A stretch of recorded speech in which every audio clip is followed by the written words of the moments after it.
ఈ 21 అవతారాల్ని ఒకసారి వింటే చాలు, వాటి పేర్లు విన్నంత మాత్రం చేత విష్ణు ప్రీతికి పాత్రుడవుతాడు. వేరొక్కసారి జాగ్రత్తగా వినండి. మొట్టమొదట ఆదినారాయణుడు, సనకసనందనాదులు. దాని తర్వాత వచ్చినటువంటిది యజ్ఞవరాహావతారం.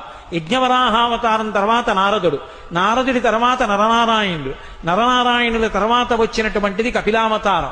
కపిలావతారం తర్వాత దత్తాత్రేయావతారం. దత్తాత్రేయావతారం తర్వాత యజ్ఞావతారం. యజ్ఞుని యొక్క అవతారం తర్వాత వృషభావతారం. వృషభావతారం తర్వాత వచ్చింది పృథుమహారాజు గారి అవతారం. పృథుమహారాజు గారి అవతారం తర్వాత వచ్చినటువంటి అవతారం మత్స్యావతారం. తర్వాత కూర్మావతారం. తర్వాత ధన్వంతరి. తర్వాత మోహిని. తర్వాత నరసింహుడు. తర్వాత వామనమూర్తి.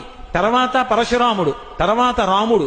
తర్వాత బలరాముడు. బలరాముడి తర్వాత కృష్ణ భగవానుడు. కృష్ణ భగవానుడి తర్వాత బుద్ధావతారం. బుద్ధావతారం తర్వాత కల్కి అవతారం.